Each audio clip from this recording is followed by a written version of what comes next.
What's going on, guys? Jay here back with another epic video. Today, guys, I thought we'd go through and break down why nobody plays extra deck monsters in the side deck. That's one thing I've noticed going through and doing my live streams and talking to some of you guys during the live streams. And I've also looked on YouTube as well, and I couldn't find any other videos, any other of my fellow YouTubers discussing the topic. So I figured we'd have that discussion today, guys, here in this video. If you guys are new to the channel, my name is Jer. I do videos like this, tips, tricks, strategies, how to play Yu-Gi-Oh, all that good stuff. I put live streams where I duel against you guys as well. If that's something that interests you guys, definitely consider on subscribing to the channel. Right now we're on the road to 1,000 subscribers. If you guys missed my previous video that I put out the other day, going through all the cards that I'll be giving out for the 1,000 subscribers giveaway once we get there, please make sure you guys check out that video if you haven't had a chance to check that out. With that being said, guys, let's go ahead and kind of dive in, and we'll go ahead and get the party started. But yeah, please comment before I kind of dive in and go over the kind of talking points that I want to cover, guys. Please, if you would, please comment down below, guys. Let me know if you thought this is a good topic to talk about. Let me know, maybe you thought I should have covered something else, or if you have any ideas for another videos that you'd like to kind of have us have a discussion about other than this. But I hadn't seen anyone have a discussion about this, so I thought this would be a good video for us to kind of do that in. So comment down below what your guys' thoughts are. Do you think, hey, yeah, maybe that's something we need to kind of look at as playing other cards in the side deck, things like that for the extra deck, or is it, there's a reason why nobody does it, right? I've noticed I'm one of the few people that do it, so I figured I'd be the right person to make the video. With that being said, guys, one thing I wanted to go over, I've got a feeling well, some people don't do it. I've got a feeling maybe a lot of people just don't know, especially people just maybe getting back into the game or haven't played in some time, and the rules have changed over time. Of course, there's a lot that's changed over the years in Yu-Gi-Oh!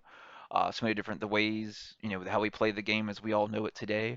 So I think a lot of it is just most people don't know. If that's you, let me know down below, guys. If you didn't know before this video, if you didn't know that you could actually play extra deck monsters in your side deck, let me know if that's something you didn't know and that may something you may be considering. Like let's say you're debating, like maybe there's two cards you're debating, you're not quite sure you really want to put both of them in the extra deck, but you don't have the room, you're already at the 15 card limit. But it's like, hey, you could put it in the side deck, and that way you could rotate it out and you could rotate strategies. And that would be good instances like that when you guys are doing, if you, when the chance does come up. I'm not saying, of course, this would be something good for every deck. Of course, this wouldn't be applicable probably to every deck. But right, there's a few cases of like most decks, like I did a deck profile, what was it, I think last week, where I did my Despia Shadal deck. A lot of that I have my side deck is mostly extra deck monsters, guys, because I've run Super Poly pretty crazy, so if I'm able to resolve my Super Poly, a lot of the times I'm very easy for me to break their boards.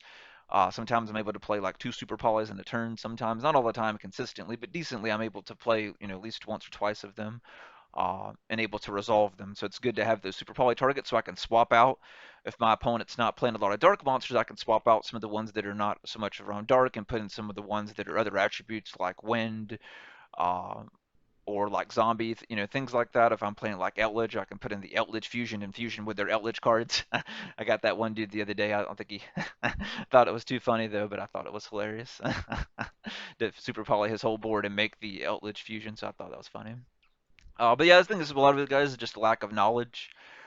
People don't know. But let me know what your guys' thoughts are as far as that. Another thing too is right, there's so many cards that you already need to put in your side deck these days to kind of counter the meta, especially depending on what deck you're already playing. So a lot of the times it's kind of hard to balance. You may have room maybe for one or two, extra deck monsters in the side deck because there's so many stuff you're already siding right to already stop whatever meta deck that you're playing up against, things like that. So a lot of that's going to cause issues too, because right, you don't have the room for right. You've got your whether it be cosmic cyclones, uh, dimensional barrier, royal decree, uh, you name it, all the stuff that most people are kind of siding, uh, these days. Evenly matched. There's no telling what you're doing. Red reboot. The list goes on and on for the different cards that people like to side these days. So it's kind of hard to fit the cards, in there. Usually, like for me, like when you guys see when I do, like particularly when I'm looking at side decks, and the whole point of the side deck, right, is to swap out your strategy as you're playing against the opponent. That's why sometimes I will put whether it be maybe I don't have room to put Zeus in the main deck, or maybe I don't have room to put Underworld Goddess, because I always end up going against some deck that's got right some unbeatable boss monster that there's it's very hard to out, especially if my deck doesn't have a way to get around it. So I always want to usually try and put that in the main extra deck if I have the room. If not, definitely the side the side deck for so I can swap it out if I happen to go against one of those decks. So that way I have a consistent way to out those type of cards. Like if I'm going against like Attic Nister would be a very good example, or going against their boss monster that's that's hard to kind of get over uh, with the combo they set up with that play. So usually getting like Underworld Goddess out or like a Zeus, something like that would be very useful in those situations. But those are the main talking points, that I've kind of thought that I would kind of bring to the table, guys. That what I guess my arguments, it's to me, right? It makes sense to do when it's applicable. I don't want the video to be too long, but I just wanted to kind of cover the same thing, cover a few things that would kind of go through and break this down, and just kind of get and more of have a talk with you guys in the discussion down in the comment section down in the chat. Let me know what your guys' thoughts are. Let me know if you guys, after watching this video, if that's something you may take a look at and say, hey, I need to rethink this because I did have the cards to do this, but I didn't really think about that, or hey, I didn't know I could do that. And it's like, hey, I may side in something from the extra deck in my side deck that I wasn't doing before. Whether it's like Zeus, Underworld Goddess, or maybe different super poly targets if you're playing the deck. Like a Despia deck, thinking about putting different super poly targets in your side deck. Since you didn't know you could do that before, now you do. So it's a lot easier. So you're now more equipped than you were previously to tackle those type of situations.